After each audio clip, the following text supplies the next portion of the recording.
Submitted for the approval of the YouTube algorithm. I call this video the season finale of Midnight Monday. What's up, Midnight Society, and welcome back to Channel Sean. We've made it to the end of our first season of Are You Afraid of the Dark retrospectives. We've covered evil clowns, phantom cabs, and locker-dwelling monsters. So how do we close out this terrifying, iconic first season of 90s horror? Well, I know it's not the end of the first season of Are You Afraid of the Dark, but this is the end of the first season of Midnight Monday. This episode, unfortunately, is a backstage community theater drama about an aspiring child actor, some herbal tea. I can taste it on my tongue. Is that onion and ketchup? And a leprechaun. I come from the land of the Irish Spring. Dublin's the place where I learned my faith. This is going to end our Midnight Monday. I know. It's an odd choice to wrap up the season, but today we're opening the bolt with Season 1, Episode 10. Tale of Jake and the Leprechaun.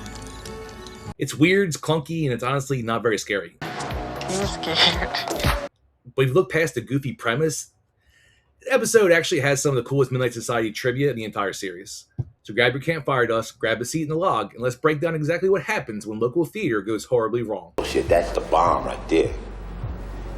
The bomb?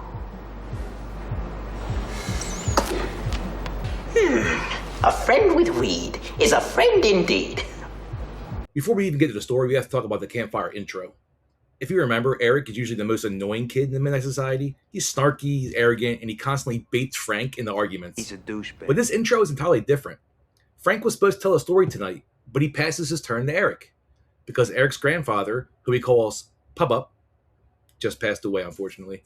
Eric explains that his grandfather was from Ireland and used to tell him stories about pixies and fairies. Just pour the drink, you fairy fuck.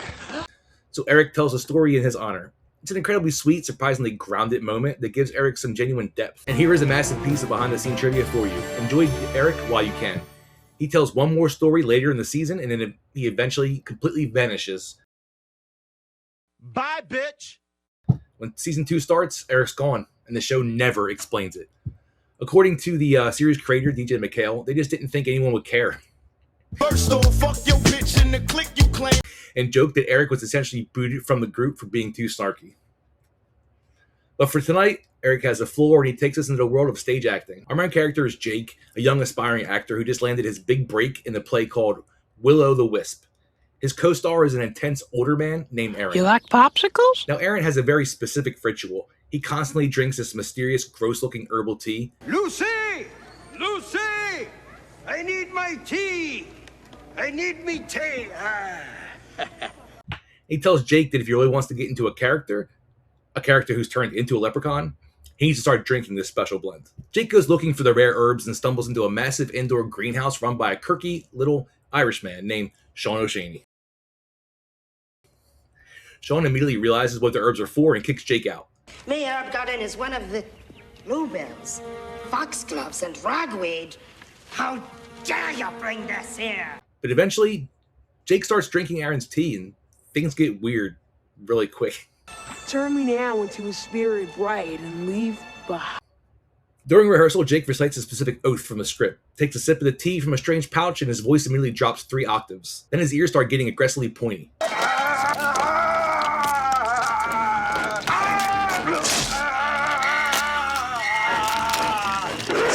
Jake goes running back to Sean in a complete panic. This is where the major plot twist drops. Sean reveals that Jake isn't just going through a weird magical puberty. He is actively being transformed into a changeling. Yours be mine and mine be yours, was all it took. It turns out Sean O'Shaney is actually a real-life leprechaun. And the old actor, Aaron, he isn't human either. Aaron is actually a banshee, specifically an evil entity named Gort. Gort uses this play to trick young actors into reciting an ancient oath, drinking the potion, and turns them into changelings so he can feed on their souls. Sean tells Jake that his life's in danger, and they sneak into Aaron's dressing room to gather evidence. They find a creepy shrine dedicated to Jake. And they have to hide under the bed when Aaron walks in. We're dead!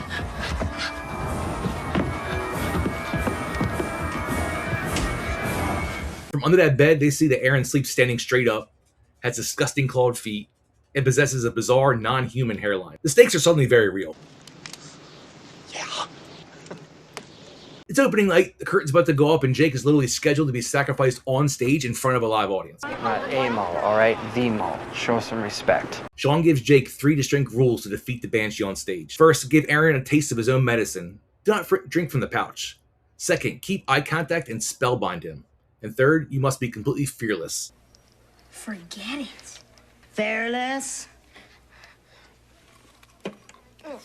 Oh, fearless. Oh. Yo, deadass, this kid kind of looks like and very much sounds like Jonathan Taylor Thomas. What do you call that? Fearless. I call that disgusting, but whatever.